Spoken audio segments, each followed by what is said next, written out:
Welcome to another GCSE business video. Today we will be looking at one of the 4 P's within the marketing mix, and we will be considering promotion. So when we're looking at promotion, we are really looking at how can we get that message out to potential customers about our products, about our company, about who we are, our values, our morals. It's really about identifying who we're targeting and getting that communication across to them. There's going to be a number of different ways that we can promote our company. Depending on whether we're a small local company, whether we're a large multinational, whether our customers are worldwide, what we're trying to produce, what we're trying to promote, what products or services we offer, there's going to be so many impacts on how we promote our company. It's really important to think about what we're trying to achieve, the company's overall objectives, and how promotion can help us achieve them. So when we're looking at promotion, we're looking at sales, creating awareness, brand recognition, customers, creating demand, increasing market share, being more competitive than our rivals, creating unique selling points, adding value. And this should in turn all lead to greater profits. And ultimately, most companies are going to be working towards increasing their profit margins.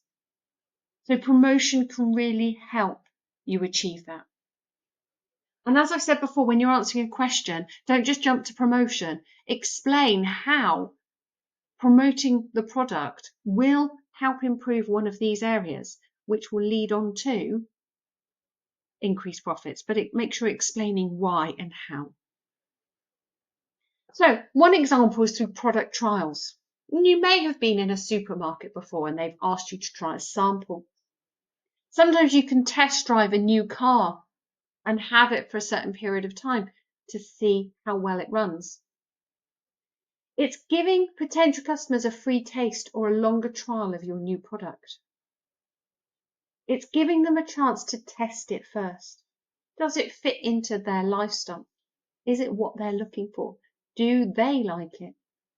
So product trials is a really great way to promote your product. Now, this isn't going to be relevant to every single product.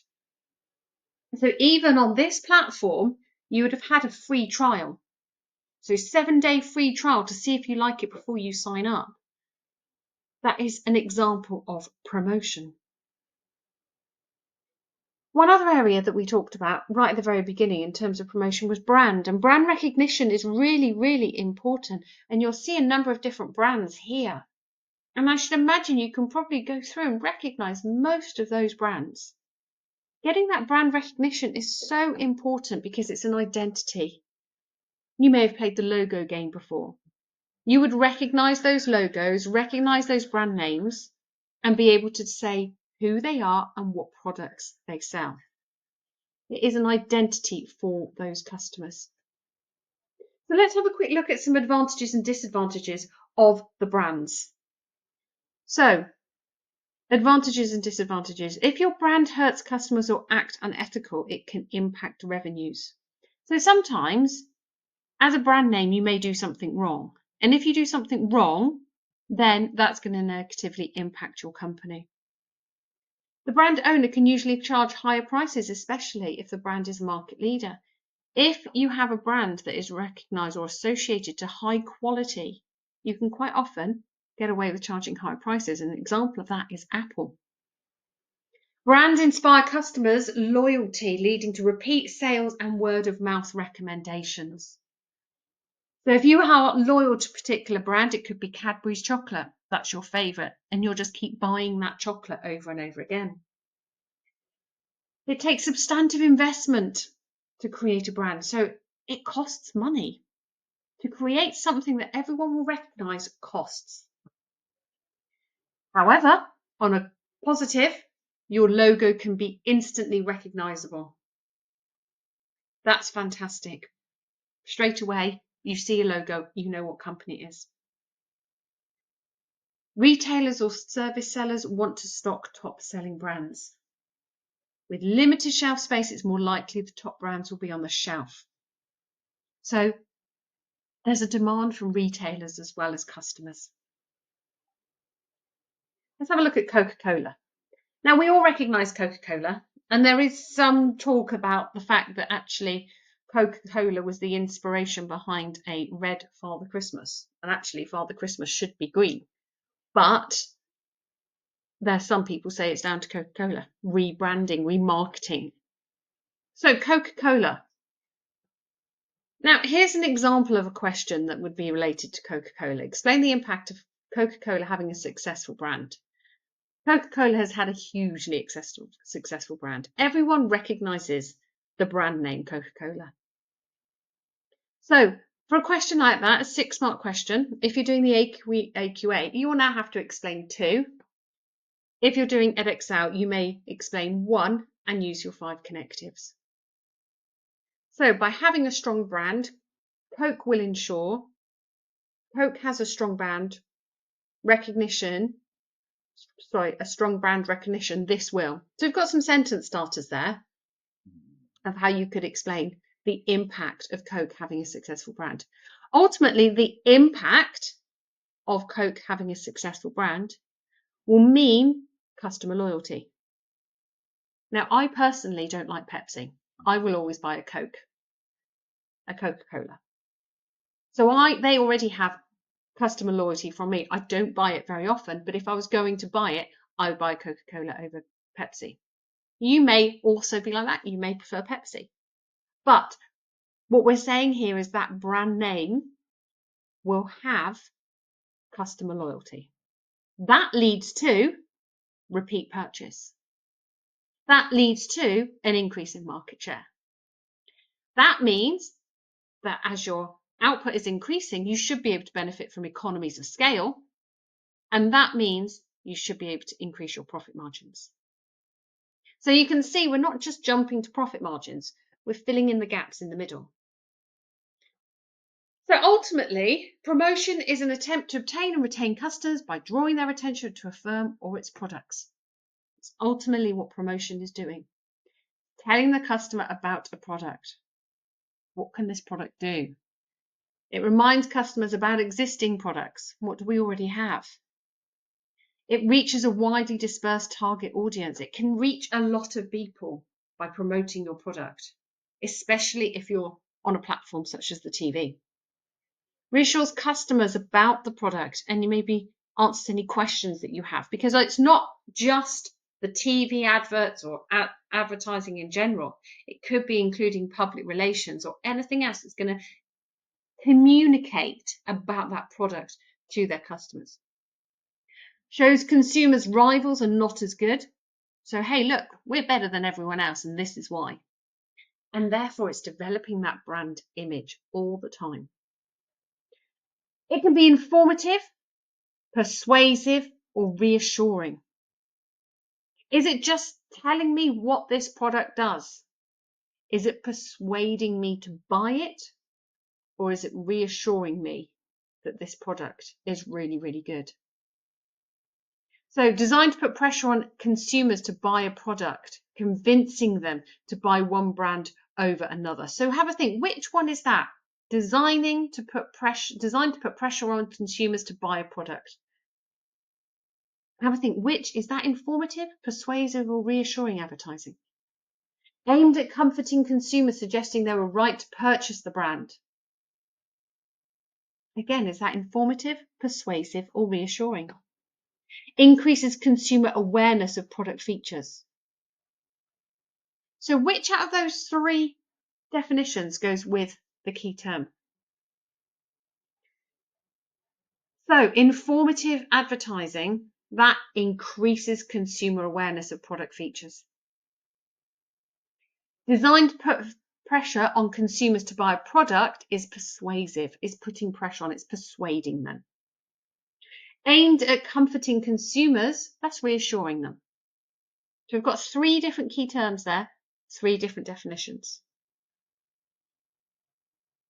So special offers, sponsorships, e-newsletters, viral marketing, direct mail. A lot of different ways that we can promote, and we're not just restricted to those either. We've got our advertising in there, but these are some other ways that we wouldn't necessarily think of.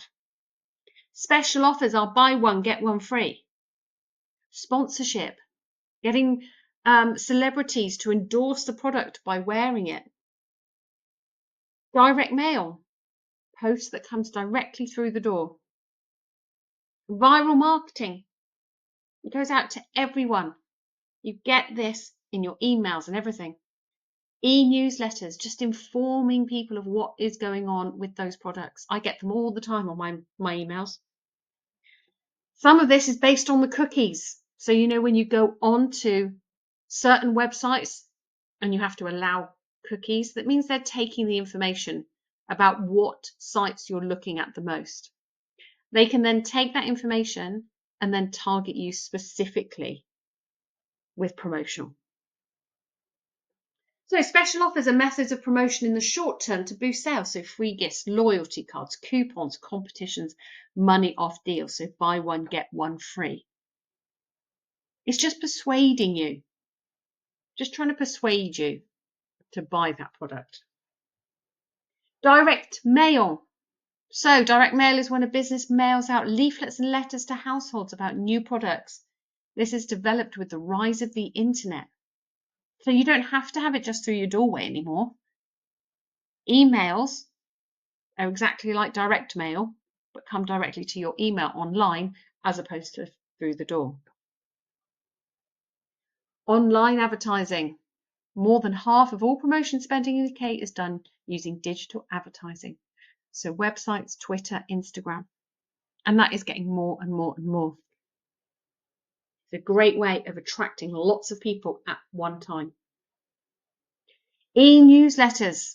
So something can come in to your email where you've signed up for something or you've bought something before and it gives you an update on the products that they're selling. So it's informative. And each one of these will be either informative, persuasive, or reassuring. So viral marketing, when people start to spread your message for you through social media, be it word of mouth or via social media. So you tell someone of it, someone else tells someone of it. So it goes on like that. It's that sort of viral marketing. It's like Chinese whispers. You tell someone, someone else tells someone else, and slowly it grows and grows and grows. A really great way and cheap way to promote your products. Could be through public relations. So public relations is an organisation's attempt to communicate with interested parties. So you might release something in a magazine, or hold a press conference about something, or again sponsor someone, and therefore you're targeting a certain industry. But it's all about communicating. Communicate. What are we doing as a company? Have we introduced anything new? What has happened? Maybe a product. We're launching a product. This is what we are doing as a company, and we want to tell our customers about it. So why do we promote? We promote to inform, to persuade, and to remind. Those three different types. Why have you bought this product? This is what it can do. Persuading someone, this is why you need this product. Or just to remind them what the benefits are. So we could do television, internet, newspapers and magazines, posters and billboards, cinema, radio. There are lots of different ways that we can promote our product. And on those different platforms, we can have sales, we can have buy one, get one free. There are lots of different ways that we can promote, we can persuade people to buy the products. But when we choose which type of promotional technique is the most important, we have to think of the factors influencing those decisions. Who are we targeting? What are the demographics of our customers? We need to understand the demographics of our customers so we can get that promotion right. We don't want to necessarily be promoting to everyone because not everyone's going to be doing it or buying it. That means we're wasting money. We want that promotion to be targeted. But what is it that we're actually selling? What is the nature of the product? Because again, that will influence the type of promotion. What market are we in? What are competitors doing? And how much do we actually have to invest in this promotion? So, lots of different questions to answer there, lots of different ways in which we can promote our product, get that message across to customers, whether we want to inform, persuade, or reassure. Lots of different ways we do that, but we have to understand the market we are in through our market research, through understanding our market mapping. We can understand the market in more detail and target our customers specifically. So let's have a look at some exam questions. So there's a 4-mark question here, and that's an explain one. So again, we can use our BLT. We need to use our connectives. Explain 2 ways a business could use advertising to increase sales. So 4 marks, 2 points, 2 marks each.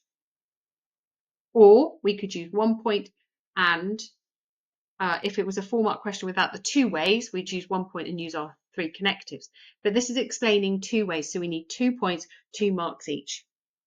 And we must link it back to the question. Make sure we're really specific in terms of advertising and sales. Not advertising and profit, but advertising and sales. So what I want you to do is, we've had a look at quite a few of these videos in terms of how to answer questions. Pause this for 4 minutes.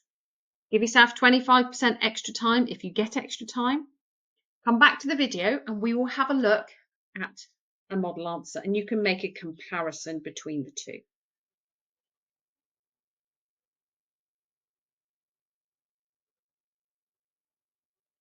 So let's have a look. A business could use social media advertising to target specific customer groups, which increases awareness of the product and encourages purchases. So you're being specific there. Television or online video ads can showcase the product's features and benefits, persuading customers to buy and boosting sales. So social media advertising can be quite specific. So you've identified your niche market, your target. Television is going to be more mass. But either way, you've related it to sales. So 12-mark question. Now, we haven't looked at 12-mark questions yet. Assess and evaluate. Assess the importance of promotion in the success of a new product launch. So a 12-mark question. 6 marks for the analysis, 6 marks for evaluation, and making sure you use real-world examples if possible. You're linking the promotion methods to potential outcomes. So sales, brand awareness, and customer loyalty. In this one, you will need to look at both sides of the argument because you are assessing, and then you will need to come up with a judgment at the end. Give yourself 12 minutes. Have a go at this one. Obviously, if you get extra time, give yourself extra time. 6 marks analysis, 6 marks evaluation, using real life examples, and link the promotion methods to the potential outcomes. 12 minutes, pause the video, and we'll have a look at an example answer.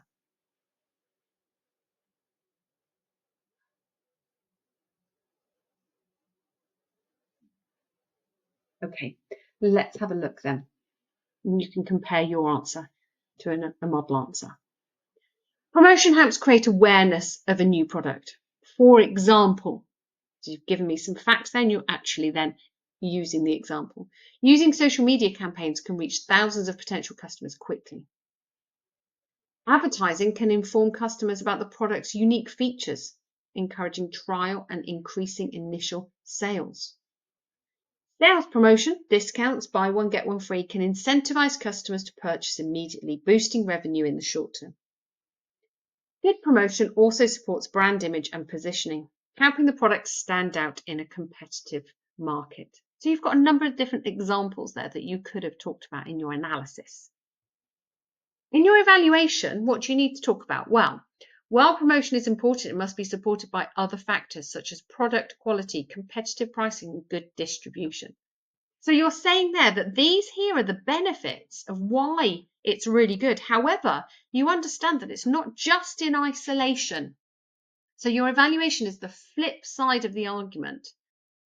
So supported by factors such as product quality, competitive pricing, good distribution, you've identified that promotion isn't solely the key to selling a product. Excessive spending on promotion may not guarantee success if the product does not meet customer needs. So that market research is super important. In some markets, word of mouth and reputation can be just as powerful as formal promotion. So those 3 bullet points, you have the flip side. So you could go and talk in more detail about a couple of these in terms of the benefits and using your connectives to talk about them in detail. Then on the flip side, you can use these. However, I understand that there are always drawbacks. Then in your judgment, promotion is crucial for a successful product launch as it drives awareness. So you've given me the main important factor. And initial sales. However, it works best as part of a balanced strategy that includes high quality products and effective pricing. So you've given me the judgment. You have then, in your answer, given me a couple of reasons why it's really, really good. A couple of howevers in terms that you understand it's not the most important factor. And then in your judgment, you have said it's crucial. You understand it's crucial, but you do not think it is the most important. It needs to be combined with the other P's. So go back through and have a read. Promotion is vast. There are lots of different ways. Any way that you are communicating your product to potential customers is a form of promotion. What promotion you're going to use is totally dependent on the company, what it's trying to achieve, its objectives, its resources, the availability of resources, and who they're targeting. Then in your answers, you usually will end up with saying that promotion is not just the sole factor that's going to influence sales. It's a combination. Ultimately, you need the 4 P's to be right. The product, price, place, and promotion, they all need to be right to ensure that you're going to be able to sell that product. So go back onto your exam websites, find some past papers, and have a look at some promotion questions.